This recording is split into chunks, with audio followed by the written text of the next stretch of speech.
Creator sent you here in this for a reason to deal with these people, and it's going to take you wherever you need to go. So it's going to be hard. It's going to be tough. You got to break through. Well, undoubtedly now I've reached that point. Okay. You know, but in this soul journey, I had to discover all of that. I'd be lying and say I knew all this from birth. I was the baddest bitch on the planet. I knew this. And then I cuss again. Right. But no, I didn't know. You know, you start to lose people, and then lose people you love to death. People that were your motivators, your support system. You start to question yourself when you feel like your whole life is going in another direction. I used to say wrong, but now I realize it's just a different direction that my life has taken me into. You know, so having my mirror around people that love me, really love and know me, is so important because it stops you from doubting yourself. You got those two sides. I mean, you know, you do. You get the should I or shouldn't I, and you know, one side's gonna win no matter what. Absolutely, absolutely. You know, I just always hope it's the side that agrees with my soul and what makes me happy. You know, you're kind of in control of that part, and I just think everybody's journey is a tough journey, and we don't understand our walk sometimes. We don't understand our purpose, but I think every step that we take is in the direction that we're supposed to go. And I do think people come into your life for reasons and seasons. So you're not losing anybody, you're not losing a friend, but you have to be all right when the Creator says to you, time is up, I need to move you here. And sometimes we become very uncomfortable with moving in another direction. I'm control freak, so I have a hard time following directions. You know, following directions was not my best point from the time I was a child, but learning to be obedient and follow is something that I had to, I had to learn how to step into that, Like I said, just the way I dress, the way I think even, I'm not normal. I tried that for a little while. It didn't work. But I think you are normal. Cause I feel like my normal. But I feel like, at 64, people can make comments about how you dress, what you pick out for yourself. But this is me. And I'm so comfortable being me. Other people are uncomfortable with me being me. Yeah, and that's I think that was a challenge. 59 here. Yeah. 59. Yeah.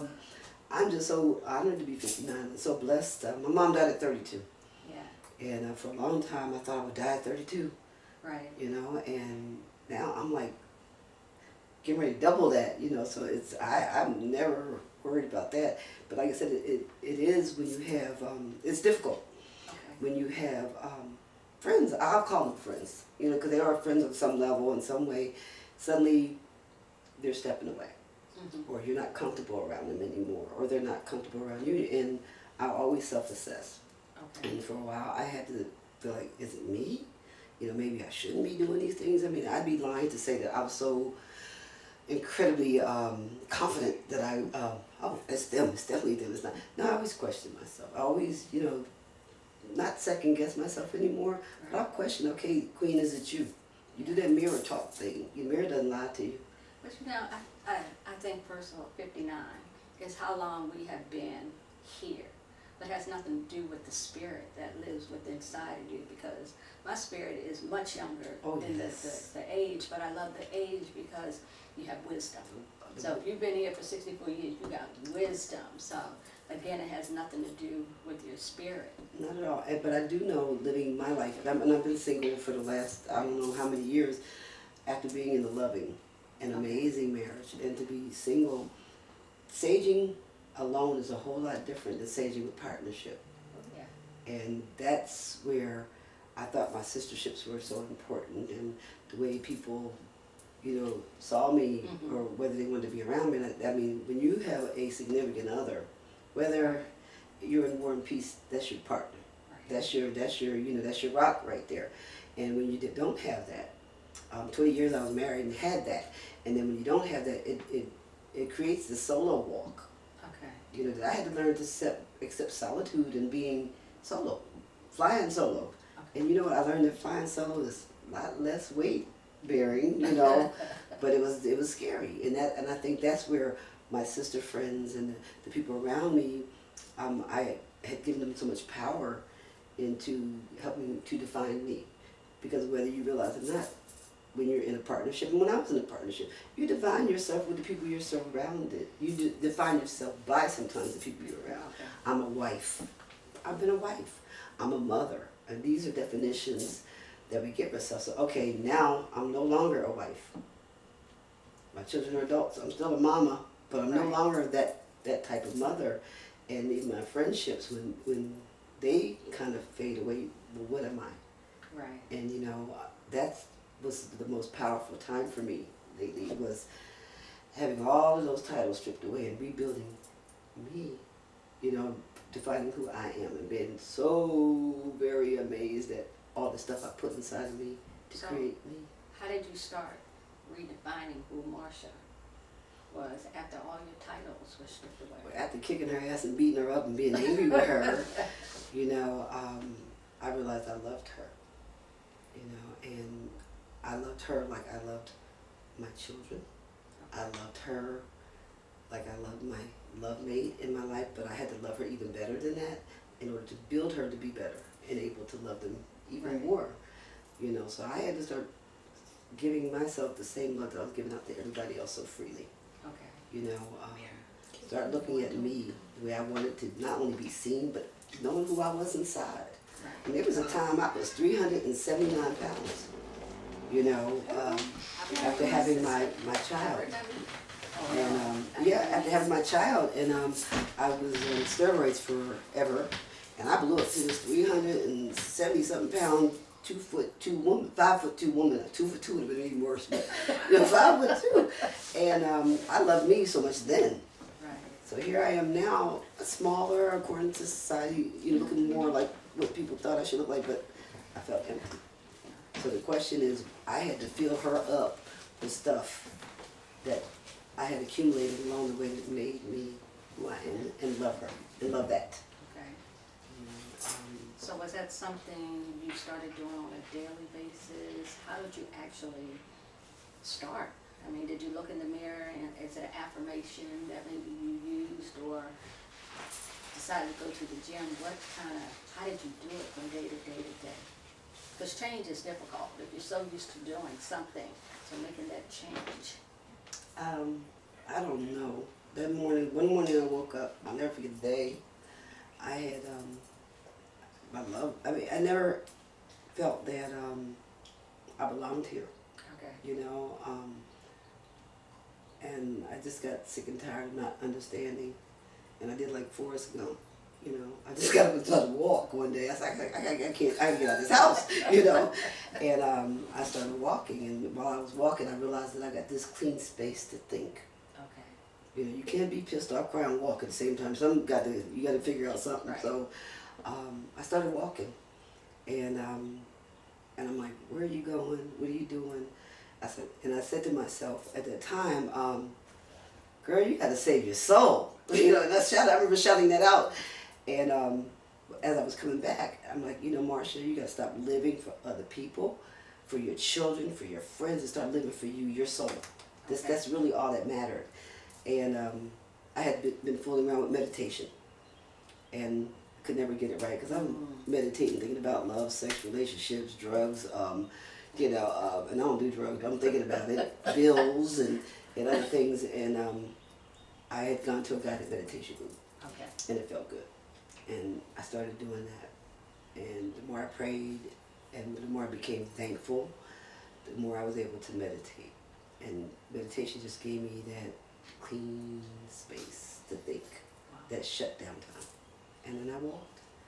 And that's how it began. It wasn't about weight loss. It was about, I didn't want to feel like I was feeling, and I couldn't define what I was feeling. Okay. I got long ass answers, don't I? But No, but they're thorough answers, Yeah. and you know, people need to hear the steps. How did you do it? I mean, there are a lot of women out here, very same feelings, trying to make the change, and change is difficult. You know, I know the change is difficult, and most of the time you have to start like a new walk, so it's one foot in front of the other, but Yeah. what do you do? you know.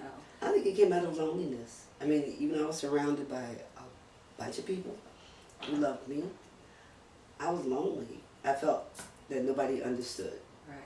And now I don't care if people understand. And that was what I gained out of this, but I felt like I was not understood. I felt like things hadn't gone the way I wanted them to go. You know, I felt like I was constantly losing things. And losing my life mate, my love mate, my husband, losing my business, losing. And what I've learned through that is it was a season. Like you started the conversation out, but it was a season. It wasn't a loss. Right. You know, and so I had to walk around and, you know, just continue to walk until I realized I hadn't lost anything. Right. You know, and I've gained so much. I was very saying you actually gained. Yeah. But sometimes when you sit in it, you can't see. No. And when we can't see, we're frightened. How many times I call you crying? How many times we call each other? Crying. You know, and I think that's the beauty of, Yeah. you know, having a group of true sisters that you can rely on, that you can pick up the phone. I don't care what state you're in. That's it. You know, you That's pick it. up that phone and they're there. And more so to listen, not to comment. So, you know, it's to listen. And then when it's all finished, it's like, you're going to be just fine. Because you know I'm going to be fine as well as I know you're going to be fine. But I know that you're putting in the work. And at that time, it's difficult. You know, it's very difficult when you're doing that work. Because I think a lot of times you have to actually look at self. And that can be an ugly picture. That's where it all was. sometimes. I mean, let me tell you something, the summation of all of that work, it ended up being about me. Yeah. You know, me Absolutely. deciding what I wanted in my life, what I didn't want in my life, what I was responsible, taking responsibility. Because Absolutely. life does not happen to you, and the universe is always working for you. And I had to realize that. I mean, things are removed for a reason. Absolutely. And things are replaced always in good. And I think you said earlier how you are a person that likes to control, but you can't control everything, especially when you have a purpose in life. Exactly. So you're going to meet people, do things that make you uncomfortable. You can't control it. You actually have to learn how to flow with Exactly. life. Now that's very difficult because I'm not a control freak like you, but I do try to control, so I understand it. And sometimes I want to go left. And I can hear as clear as day the Creator say, go right. But I'm giving him all the reasons why I should go left. Exactly. You know what I'm saying? And he'll say after a while, okay, go on. He'll let me go. I didn't waste it a whole year. Going in the wrong direction. Absolutely, You know. because you know, you don't want to listen. You think you know sometimes what's best for you. But I think if you quiet yourself and be still, and that's real important in life, be still so you can hear. Because you get messages. Yeah, either you're gonna be still or you're gonna get shut down. I mean, you will He gonna get steal shut down. you. Exactly. Yeah, He will steal you any type of way possible for you to hear what he has to say. And I Absolutely. think I've learned that it's impossible for me to hear unless I'm still. I had to be still. I had to be shut down. I had to be stripped of all the things I thought were important, you know, to really gain insight into what actually is important. Right. You know, and I'm still on that journey. And I like I said, I'd be lying to say I have it all figured out. Right. So, but I realized I don't have to know. I don't have to figure it out, you know. And it's been an amazing journey for me. The Livingformysoul journey. I mean, like I said, I remember I used to post every day. I would video my walk, and that motivated me at that time. Okay. And then it got to a point where someone was telling me that this ain't what it's about, honey. It's not about the likes. Right. Even though the likes motivated me in the beginning, knowing that people felt me and understood me was important in the beginning. But then it got to a point where it's like, okay, it's not about this. Oh, you lost so much weight. Oh, you look amazing. You're getting hit up by people that never even paid attention before. And it wasn't about that. And I decided I stepped away from videoing because I really wanted to do this soul work. I really wanted to be heard. And quiet as it's kept, it wasn't quiet amongst my family. I was dealing with a lot of depression. And that came from the need to control, Okay. the wanting to be understood, the not happy with the way I thought things should be going in my life, you know, not having the alleged support that I thought I needed. Right. And, you know, I had to manage that. I had to learn to manage that. I had to learn to give all that up and not want to control it, but manage it. Okay. You know, and it has brought me to this point where I'm so damn happy with me, you know. I love me, and this is it, you know. It may get smaller, it may get bigger, but you gotta live with it all. You know, it's me, and I'm so pleased with that. I'm pleased with the relationships I have in my life, the relationship I have with myself. So once you started loving self, did you find it was easier to love others? Was it easier to attract love? Light attracts light, and that's for sure. Absolutely. I mean, some days, just like some days you walk out the house, you're just smiling, just because you're just happy to be awake. And Just because you can. you know, you're walking through the supermarket or wherever you're going, and people Feel it. come to you for no reason. Like, you start to become aware of that, Mm-hmm. and it's probably something that you were born with, Mm-hmm. and I was born with, and others are born with, that we don't realize the light that we give off. Right. That people noticed you, you know, and I'm amazed at what I attract, you know, and I look back now in my life, I've always as a child attracted people and never noticed, you know, never understood the energy, was scared of the energy sometimes, but it's a beautiful thing. When you attract, especially when you attract good. When somebody says, "Hey, good morning, Queen. I see you every day," or "I'm so happy that you're here." Today, we walked in the grocery store. Dead hair all wrapped, mine hanging down. We just threw on something to go to the store, and a woman that I really don't know, I mean, I guess she sees me every day, and I do see her screaming at us, "Hey, Queens, the Queens are here!" You know, and it's like, how do you know? Right. You know, how do you know? And that I'm learning to appreciate that. Okay. That's the effect. That living for my soul and being just happy with me as other people. But you can tell, I've been around you since maybe about 6 years now. Yeah. So I've watched Yeah, the you. anniversary this October was. So, I mean, I've watched you through the highs and the lows. I can remember when I first met you, and you do have that energy that you just automatically grab onto. You know what I'm saying? You are that kind of being. But in the highs... And you're my twin, you know. Twin Remember we spirits. had drunk until that man we were twins and he believed us. We got free drinks. Now we don't look like twins. It's the spirit, baby, Right. but we were in New York. Yep, it was New York. It was, I don't know whose birthday No, was. you We were said it. drinking. We said it was our birthday, and we got free drinks at the bar. And the guy's like, "You guys look like sisters." I'm like, "Yeah, we're twins." He said, "Really? You do look like twins." And we're like, "Yeah, we do." He's drinks for the twins. So we had fun. That was fun. That was fun. But just in the short amount of time that I've known you and journeyed with you, it's even helped me to watch you grow and watch you take twists and turns. Because I believe we learn from one another. We do. So, you know, it's been such a happy place for me to be. You know, when we sit in each other's energy. That I got fake lashes on. Don't make me cry.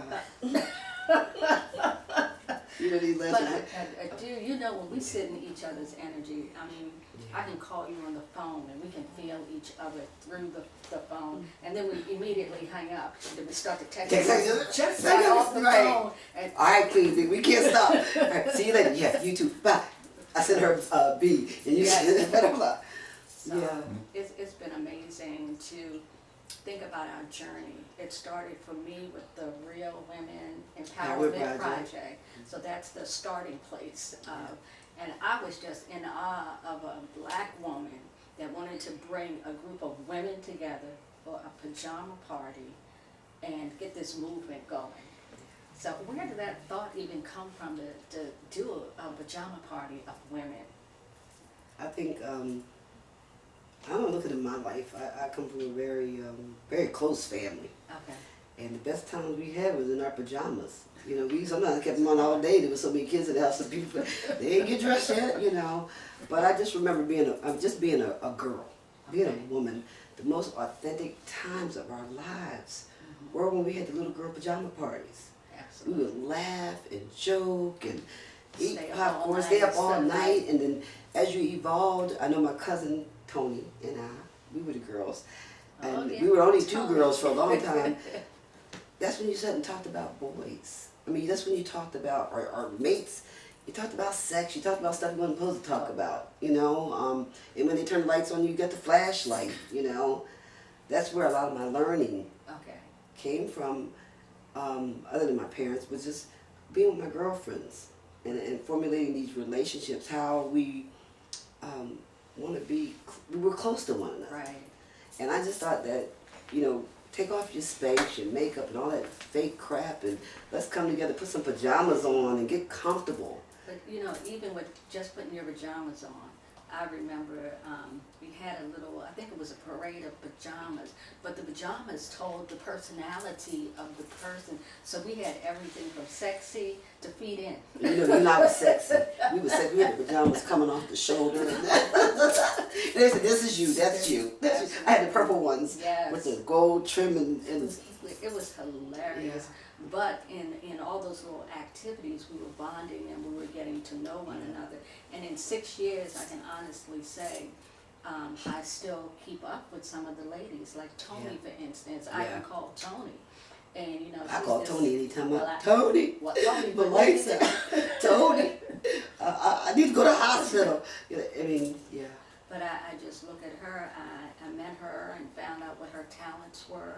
And a sister that always would be in your corner. Whatever you're trying to accomplish, she would be in your corner. So still keep up with Tony. And just recently, I talked to her, I had some photos done, and I said, I need you, could you edit them for me? Right. And how much is it going to cost me?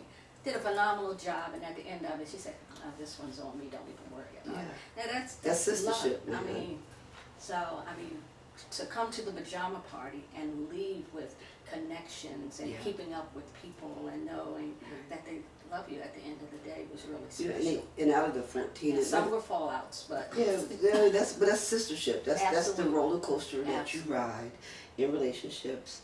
And like back to that pajama party, a part of hosting the pajama party, I sat there and said, you know, I don't really have any friends here, but I've met some phenomenal women in my life. Some women that, for whatever reason, have touched my spirit and my soul, you know, and they were just cool sisters to be around. Right. And wouldn't it be wonderful if we can all create this bond? So with the pajama party, I think I said, well, I don't know if anybody's going to show up, but I'm going to have it. And if it's just me and Tony sitting there, that's going to be, you know, that's who it will be. And I said, bring your favorite. I had a list of on the invite, what to bring. Your favorite coffee mug, something that you hold dear, photographs that you wanted to share. There was like a list, a laundry list of things that I asked the women to bring in. Everyone bought everything, their favorite music, because I think all of these things kind of reflect who we are, and everybody wants to be heard and feel important. So in that first gathering, we held hands, and we promised that in this gathering, to be non-judgmental, to be respectful, to honor, and whatever said here stays here in love. Right. And the things that unfolded and were open, I had no idea. I did not plan for it to be like that. Right.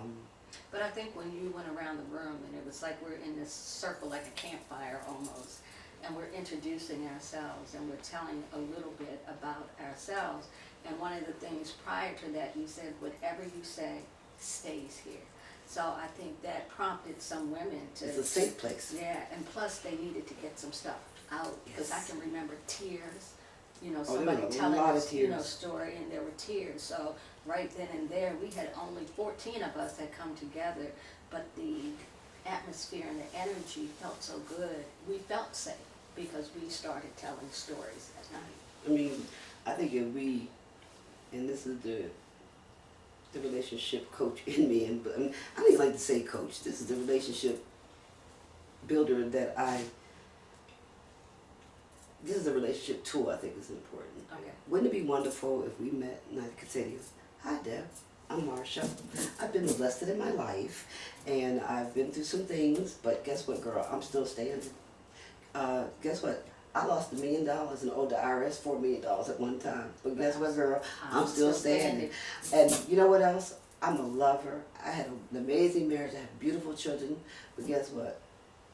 I'm tired of that shit now. I'm ready to live my life. I mean, if you could just come and be honest with who you are instead of we got to dig and peel back layers to find. Really, you crazy? But you know. I think partly because society tells you that you have to be this perfect, or you can't have any blemishes to get places in This is life. my red hair girl. That I think that it would be so wonderful. I mean, it may not happen everywhere, but for me, I'm ready to bear them truths when I meet Right. you. I'm ready to tell you, I don't like this kind of stuff, and I do like this, and let's get that out the way. Right. So if we don't have commonalities, it's okay. You don't have to think like me, you don't have to be like me, you don't even have to vibe with me. Right. But if that vibration's not there, if that vortex of what I need to be in connection with you is not there, it's okay. Right. But at least you know who I am for real. But I think on the other hand, you do have to look at everybody's not going to be where you are. No. So for you, you're ready to do that, and I think that's what you should Right. do, and that'll encourage others to do that. I don't think the Creator wakes us all up at No. the same time to give us certain thoughts, but He gave you that. So I feel like that's something you have to take leadership of, to start going out and saying, I'm Marsha, and tell your story right there. So, there are no questions about who you are. So if you want to hang I with couldn't me, always great. do that. If you don't want to hang with me, go I about couldn't your always business. do that. I mean, and because of fear, I think it's okay to be scared. Right.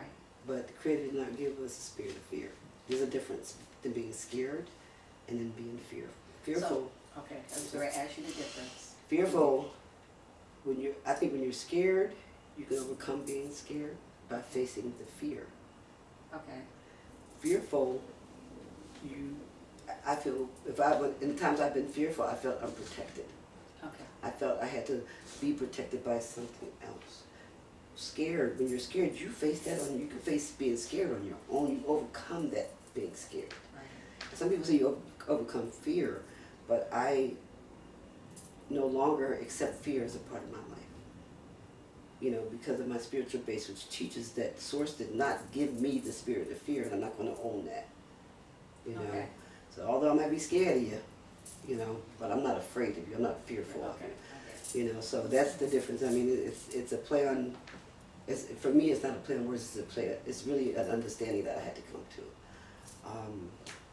But like I said, I am at a different walk in my life. I'm not before anybody or below them. I'm just where I am. Right. In relationships, I think a lot of times relationships separate at a time where if we were just patient, either the person will catch up with you or you will catch up with them. Or sometimes you may. I don't know. No, and You might surpass them and you might not turn back, but I mean, I'm just looking at my husband and I. I'm looking at from that piece. It was necessary for us to separate and come back together. Now, we didn't know we were going to come back together, but it was very necessary because he needed to grow on his own and I needed to grow on my own because we started as teenagers. So we were kids. So we needed that space. And I don't think if him and I had stayed together, eventually we probably wouldn't have come back together because we wouldn't have been friends in any way. I am going to, and I want to have a deep conversation regarding that story because that's an amazing story, and it's all, like I said, it's about the relationships with your mate, your partner, or whatever. We don't all reach the same destination at the same time. Absolutely. But I think I said earlier, you may separate, come back, but the intersection, if it's meant to occur, it will occur, and when it does, that's where the story lies. Right. So I love you. Love you. And we've got so much more conversation to have, and this is the Butterfly Queen, Living for My Soul series. I'm here with my sister, Deborah Bynum Billups, CEO of Slantress Magazine, my soul chick, my sister, my queen, my twin. Don't we look alike? Absolutely. Identical, right? It's the black dress thing, And the red lipstick. And the red lipstick. And I want you to stay tuned to the next part of our series. We'll be back.